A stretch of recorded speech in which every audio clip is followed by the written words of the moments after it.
Thank you for joining me. This is Kati Whitledge with the Beyond the Technique podcast. Today we're talking to an unlikely entrepreneur, somebody who didn't know what they were actually signing up for. And salon owners, I bet you have somebody in your life like this, and you're going to be able to relate heavily, or that person will be able to relate heavily to this conversation. We have the one and only Anson Whitledge here today. First time guest, but you may recognize him from the voice that you hear every single time you listen to the podcast.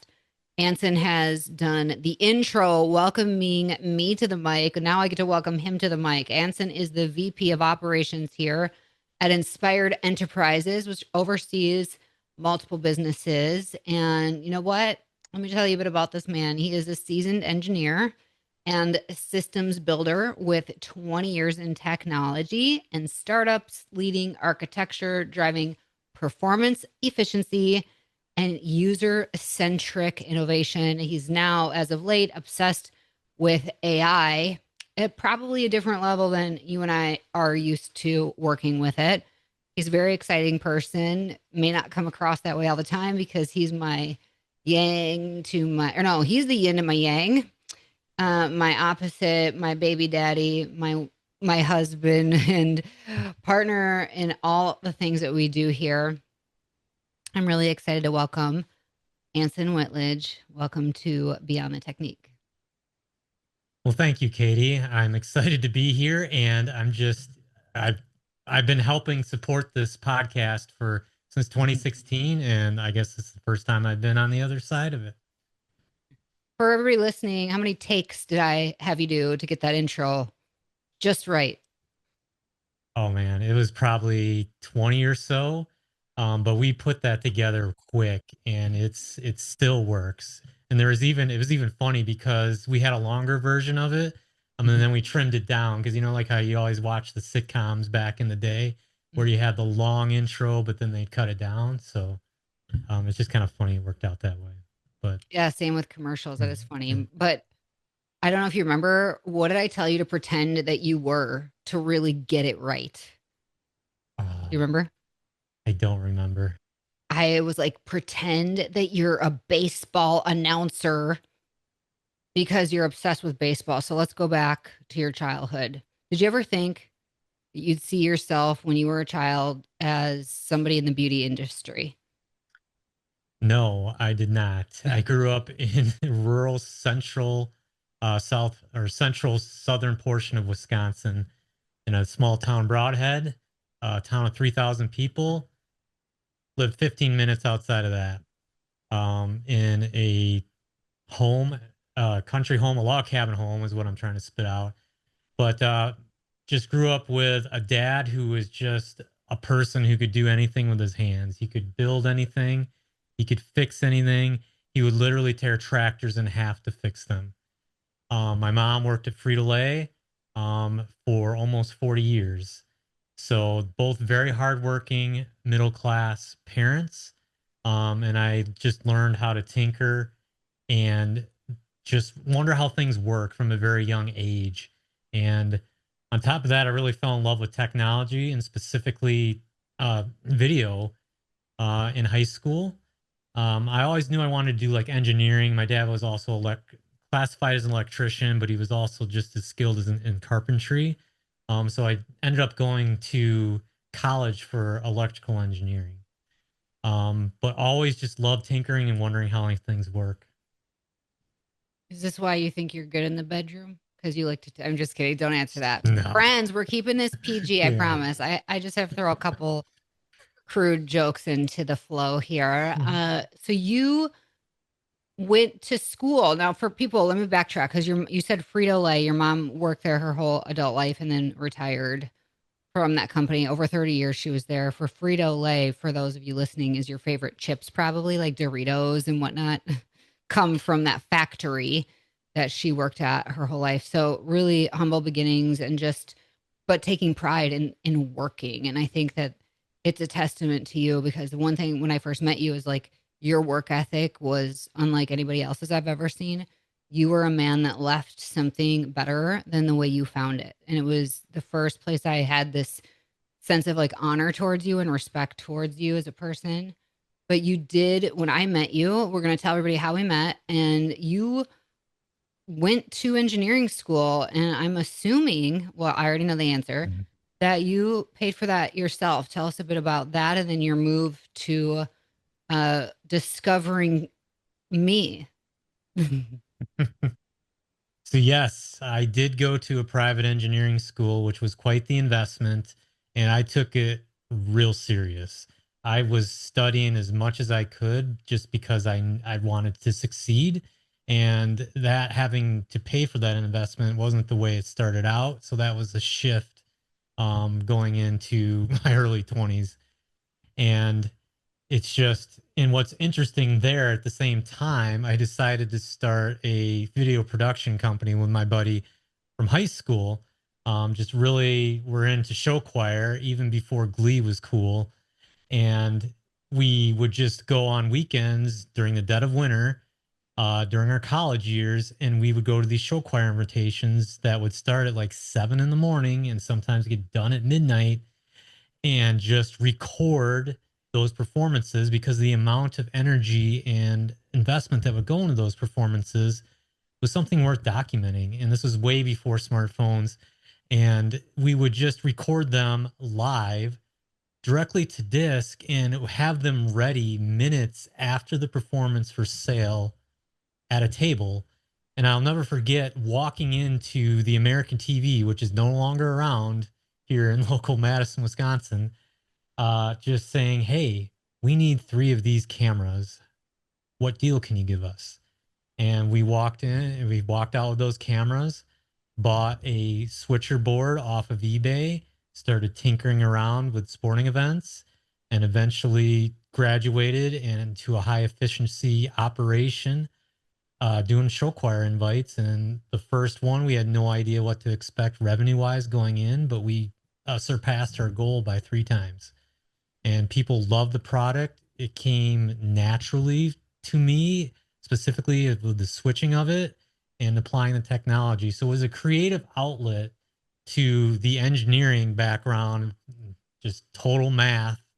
And I'll just, yeah, just remembering that it actually stemmed from a humanities class, where I also learned something that stuck with me outside of the engineering realm was the best way to learn is to teach others. And one of the projects was doing something creative as a demonstration in that classroom.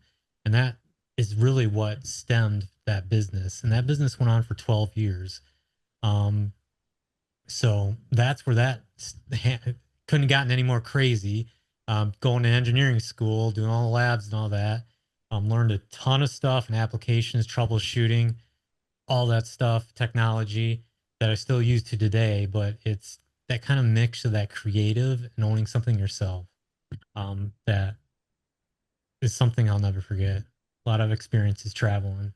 And every engineer needs a haircut. Yes. So you're living in Madison, Wisconsin. You really don't have a ton of friends. So What yeah, happens next? yes.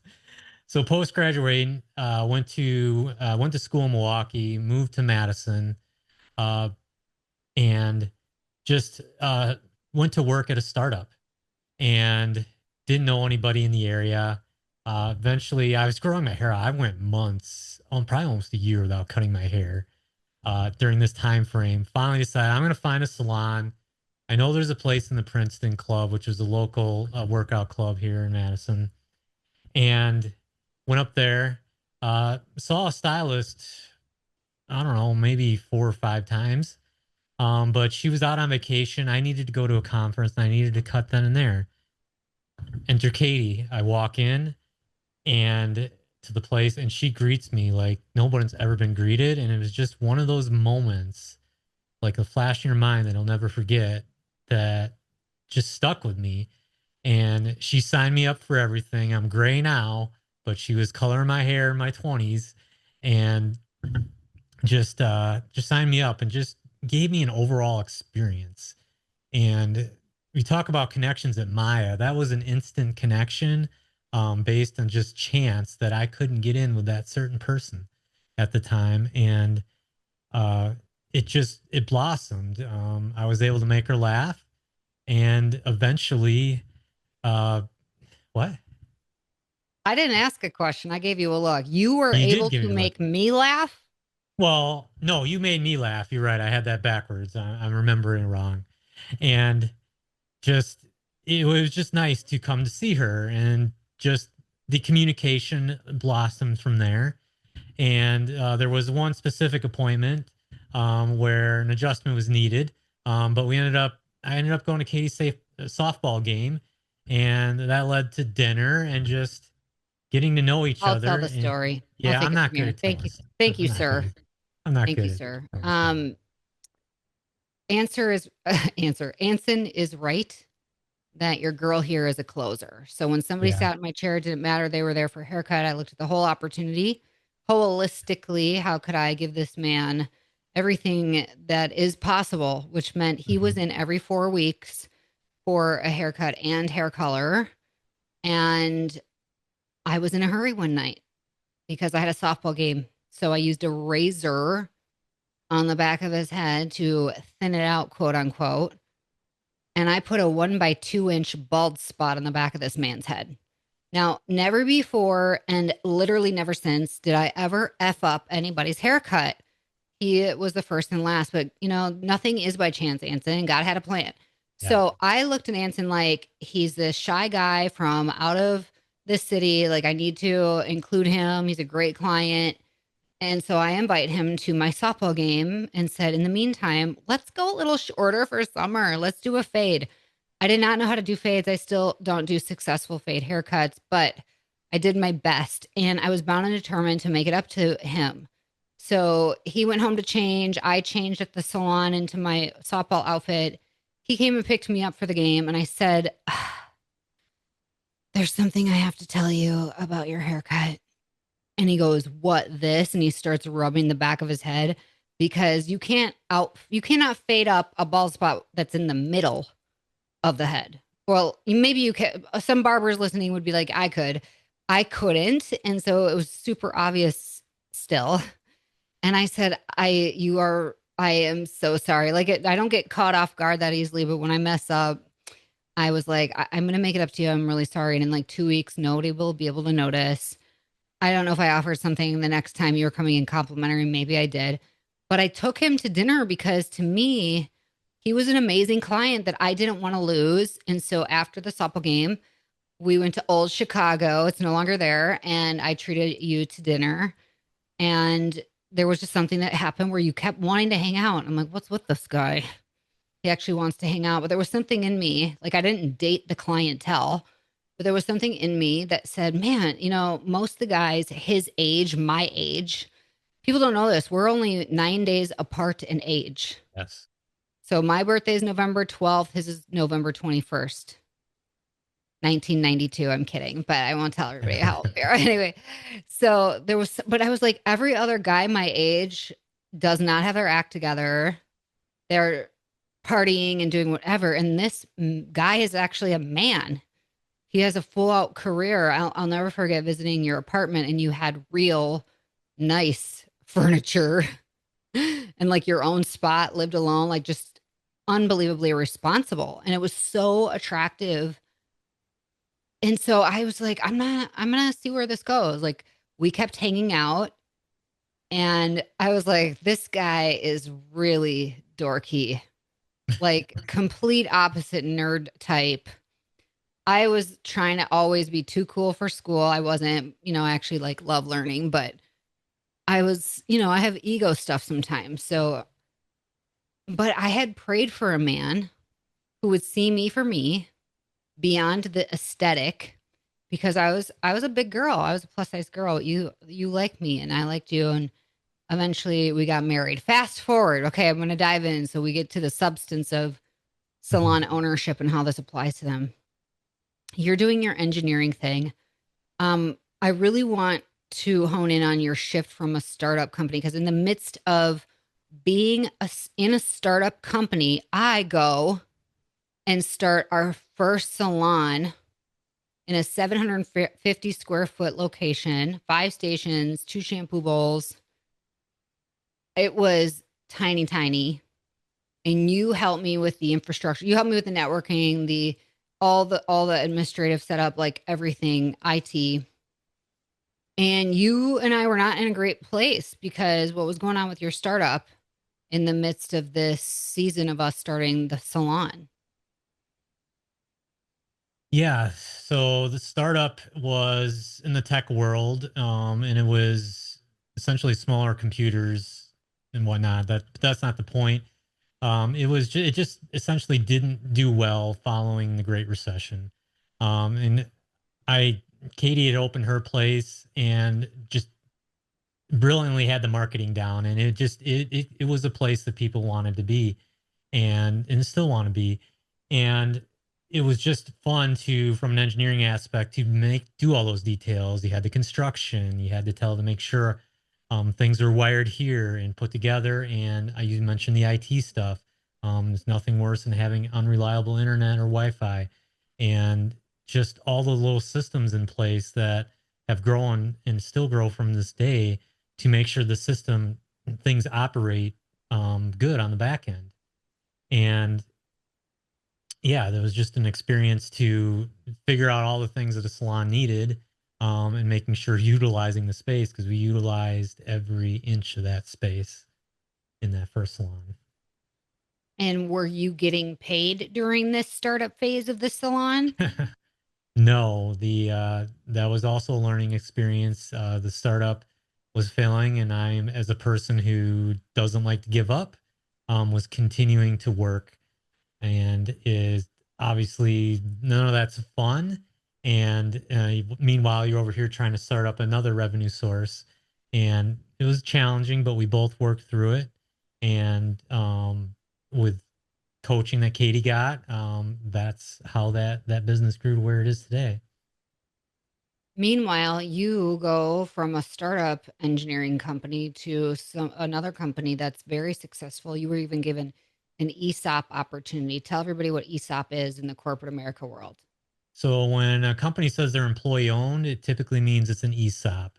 So it's a way that in a nutshell, it's the way that the founders or the owners are able to extract value and give that value to the employees. It's kind of a retirement type thing.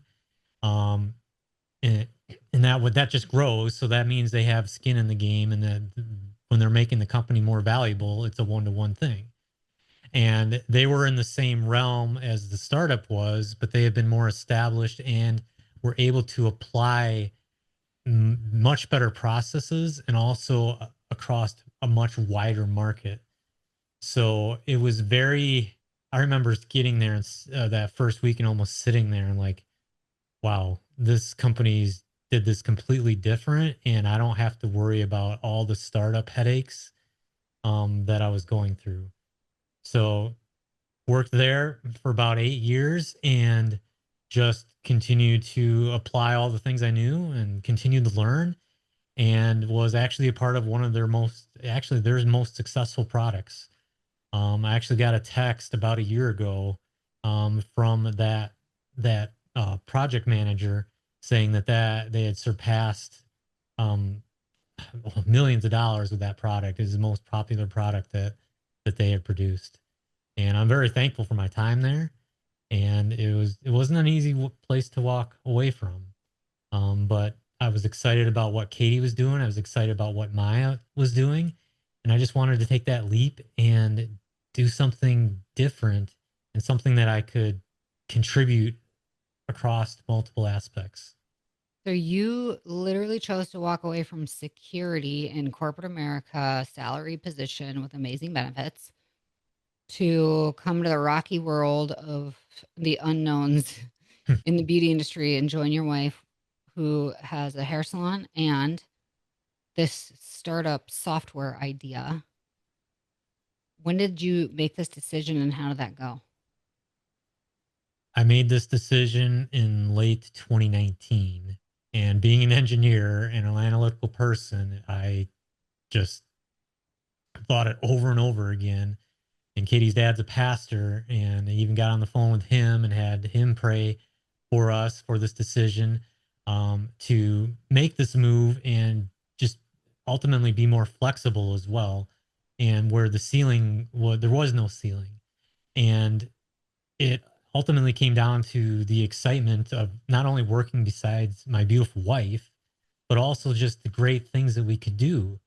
And that's what I loved about Maya was it is a, a very simple but powerful idea. And we were able to rebrand that and grow that and continue to grow that. And at the same time, it's supporting the same things that we do with our own salon. And if that we make that successful, we can apply that to salons all across the US and other parts of the world. So the part of the story that Anson left out is I was over here trying to convince him to leave corporate America because the salon is running beautifully. We have a startup tech opportunity for him. And on the side, we could get into real estate to have passive income. Mhm. And we did do that in a very small way, which we'll get to. But it didn't go the way we planned. You actually gave your notice the end of 2019, but you joined me officially February 2020. We worked together just 5 weeks in a brick and mortar headquarters. I love that space actually. And then crap hit the fan and everything was shut down. You had to have an expedited experience on what it took to be a salon owner. Tell us about what the Lord allowed you to go through to learn what it actually meant to run a salon because you had no intention of coming into the salon and helping do very much. You thought this place is running itself, it's doing its thing, and then no, actually, it's not. So tell us about that experience of what it was like to be almost forced into salon ownership and operations and how you currently support the salon and operations. Yes, very, very trying times to be excited to focus on the technology standpoint and then have that complete disruption where you have obligations to obviously the lease and all that stuff, and you're being told that you can't operate. And it turned to just complete studying from a financials perspective of how to navigate that and all of it. And then once things did start open up, it's complete change in operations. It's about making sure your inventory is good. Because number one, you can't have a ton of stuff sitting on the shelf. Number two, it was hard to get half the things, and because the supply chain was utterly destroyed, and so it was just a very humbling experience to come in and have to essentially rebuild the systems and make them much more efficient and just look at things from a very different perspective. And a lot of people don't like the numbers, but I had to jump in and literally look at how we could do things better.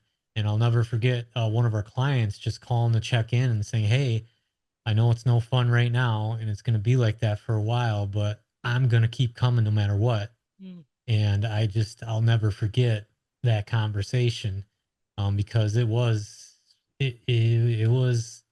dark times, and it was something that we really couldn't control at all. And the only thing we could control was our costs, essentially, and just working through it, doing what we knew would work, and just navigating it. But that also led to one of the greatest hires we ever had in the salon manager, who now has joined us on the Maya team. It's just, I'll never forget her sitting there interviewing in the midst of all this going down and being next to me, shoulder to shoulder, learning and then just growing before my eyes. And it literally took a hold of things and now is speaking on stage. And And that is Danielle because she yes, will be watching and editing this video and posting it yes, on social media. There you are, girl. yes. But yeah, that So is so true. yeah, And full it circle. was meant to be because you can't relate to Maya's partner salon spas the same as you now can, having literally been in and working in that environment, knowing what it took, building relationships with stylists in a whole new way, and somebody that people rely on. I mean, you still run you do all the payroll prep, do all the payroll for the salons, the P&L work, automations, networking, IT. Um, you really are the black horse, I think is the name. We're like, you Dark horse. are the dark horse, right? You are the MVP behind the scenes. There's MVP on site, there's MVP behind the scenes. And I would say that I could never have gotten through that without you. Because when you brought up like some people don't like the numbers, I'm like, I like setting goals and hitting those revenue benchmarks. Give me the summary of where we're at with our P&L, but to look at every single line, every single purchase order, every single inventory line, I mean, that is to me, no, no, no, no. And you're like, let's do it. Let's figure this out. So I really love and appreciate you so much. Yes, thank you. And that stuff continues to today. I always like to determine how things can work better. How can Maya help generate more clients, greater connections? Well, at the same time, in the back part of the salon, there's tons of receipts that come in, and the way P&L should be structured. There's not a lot of accountants out there that really know how a P&L should look for a salon. And it's even harder to get all those receipts from those vendors into the P&L classified under the right parts. It just, you can't just throw it in one bucket as retailer back bar. You need to know what your percentage of those expenses are to your revenue. So that's what I get excited about AI now is there was very limited connectors, but right now you can use AI to build you automations to do that work for you to produce better outcomes so that your team can focus on revenue generating tasks, especially the front of house. And those things are being put into place for Maya, and those things are being put into place for our own salon as a place to determine what's most effective so that we can take that and apply that across the board. You know, we've been talking about Maya this whole time. So for anybody new listening to this conversation, how would you describe Maya for them? They're salon owner, salon leader, manager, spa owner, same thing. You're telling them, here's what Maya is. By the way, Maya powers our podcast. This is our Mhm. software, marketing software company. How would you, as an engineer mind, that logical, data driven person, describe Maya? So Maya is the client recruitment software.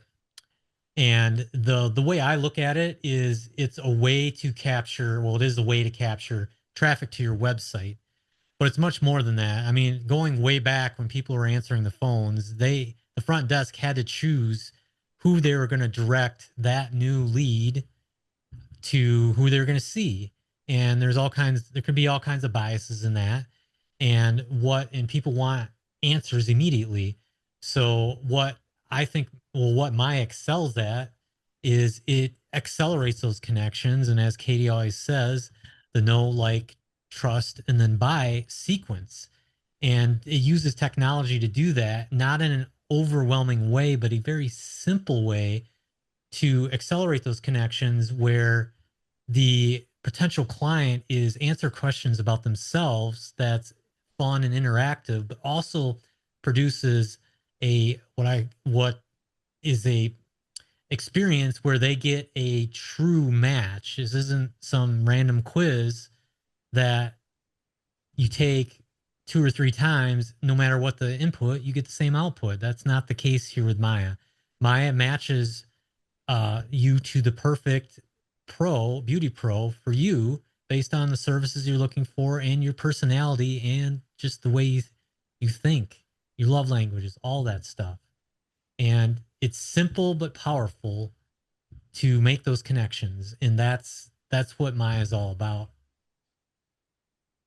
And so, what's been the thing that I guess continues to light you up in the work that you do with salon owners?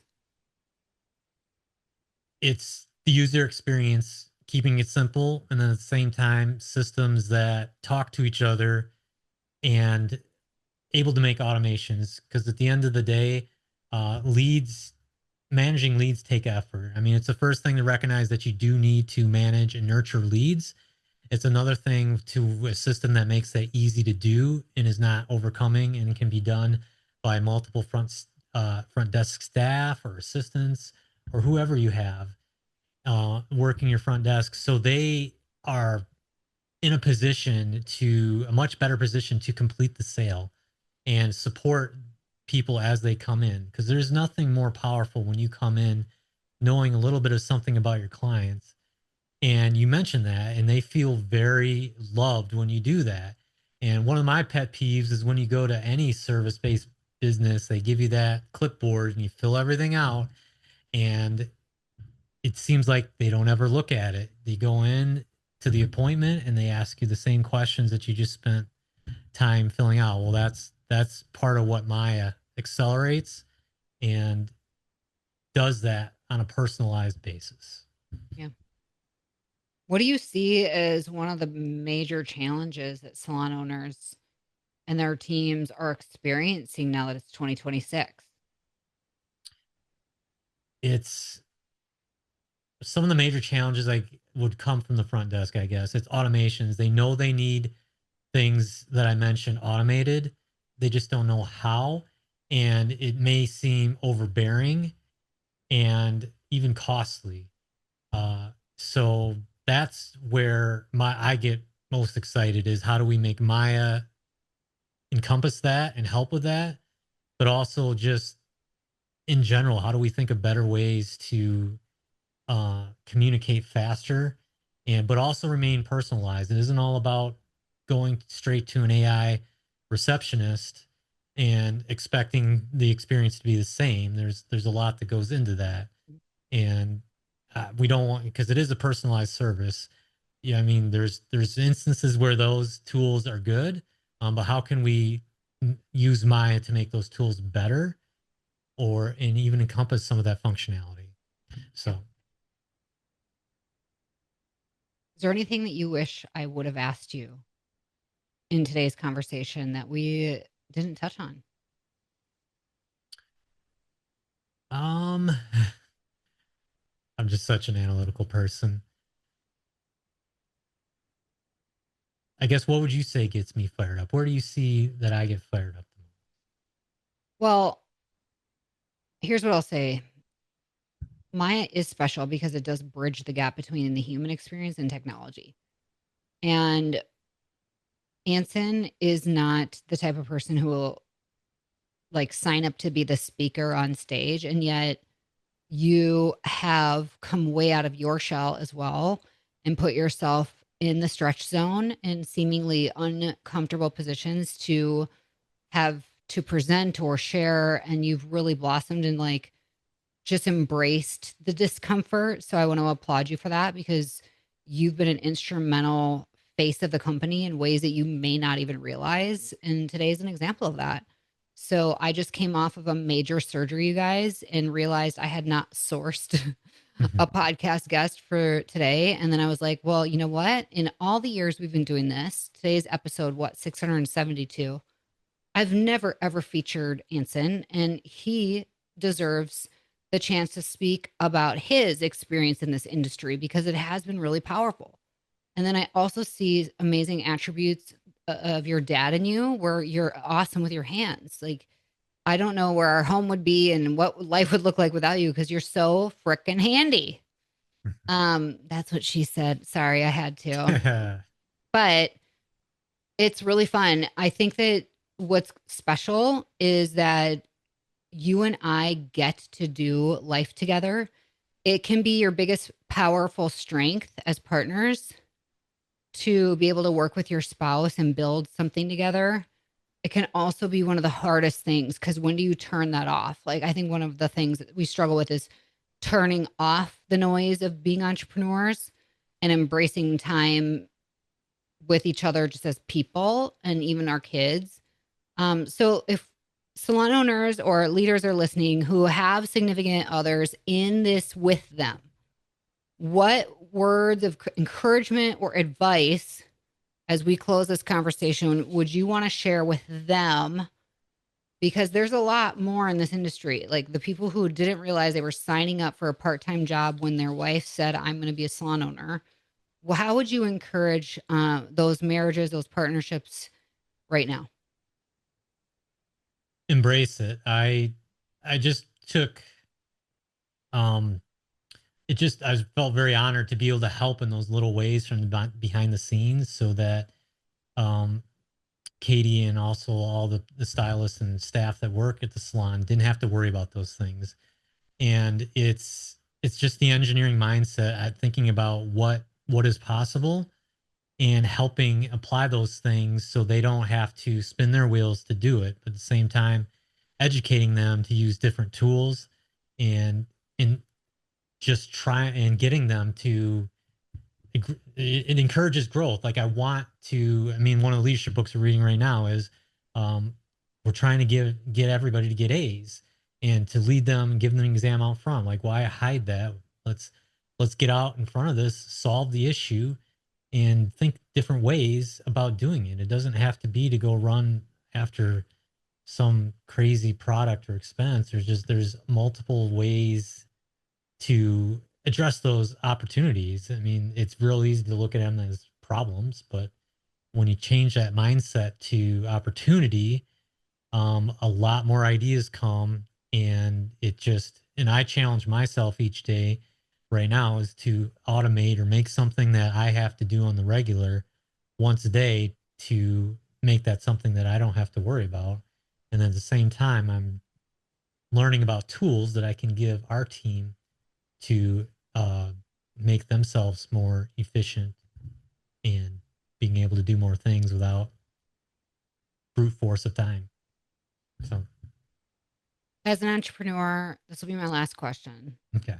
What's one habit that you think is like pivotal for entrepreneurs to keep their heads on straight and keep that mindset towards the opportunities and growth versus focusing on the problems or the things that aren't going great? Well, one of the things was growth mindset that you've taught me. And not to have a scarcity mindset. I can get paralysis by analysis because I have all these ideas, and then I think about it too much. Just get your ideas down, try things, and just keep a positive mindset of opportunity is the main thing that as becoming an entrepreneur that I used to keep my head on straight. And it's just always thinking and learning as well. How can I do this better? How can I make this more efficient? How can I make this not be a pain in my butt? Something, because we all have stuff we don't like to do. Well, the best way to do that is to brainstorm and just come up with a solution where it's simplified. Thank you for joining me today, Anson Whitledge. It's been really fun to hear from you and your journey in this industry. And I just want you to know you are my man. And I'm glad that we have each other. Yes.